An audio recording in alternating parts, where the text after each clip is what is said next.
ফটোশপের মাধ্যমে background remove করবেন যেভাবে, এইভাবে এরকম ব্যাকগ্রাউন্ড আপনি রিমুভ করতে পারেন। এই যেমন যে আমার পিছনে এই যে ছবিটার পিছনে একটি ব্যাকগ্রাউন্ড এইভাবে দেওয়া আছে, ঠিক আছে? এরকমভাবে কীভাবে রিমুভ করবেন?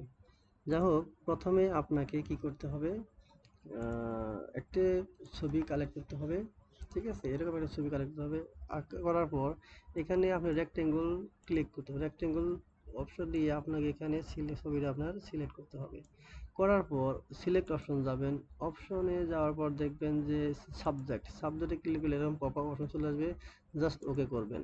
ওকে করার পর একটু অপেক্ষা করবেন, আপনার ছবি অটোমেটিক বর্ডার চলে আসবে। এরকম বর্ডার চলে আসলে আপনাকে আবার সিলেক্টে যেতে হবে। যাওয়ার পর দেখবেন যে মডিফাই থেকে এক্সপ্যান্ডে যাবেন। এক্সপ্যান্ডে 5 ভ্যালু দিয়ে জাস্ট ওকে করবেন, ঠিক আছে? যাওয়ার পর আপনাকে আপনার কিবোর্ড থেকে কন্ট্রোল চেপে ধরে জে প্রেস করবেন। জে প্রেস করলেই দেখবেন যেভাবে আপনার ব্যাকগ্রাউন্ড চলে আসে। এরকম এই যে আপনার ব্যাকগ্রাউন্ডের ছবিটা, এটার আইটা ক্লোজ করে দিলে আপনার ব্যাকগ্রাউন্ডটা চলে যাবে, দেখতে পাবেন, ঠিক আছে?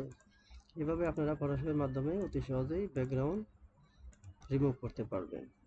পরবর্তী ভিডিও পাওয়ার জন্য আমার পেজটাকে ফলো দিয়ে রাখেন, ঠিক আছে?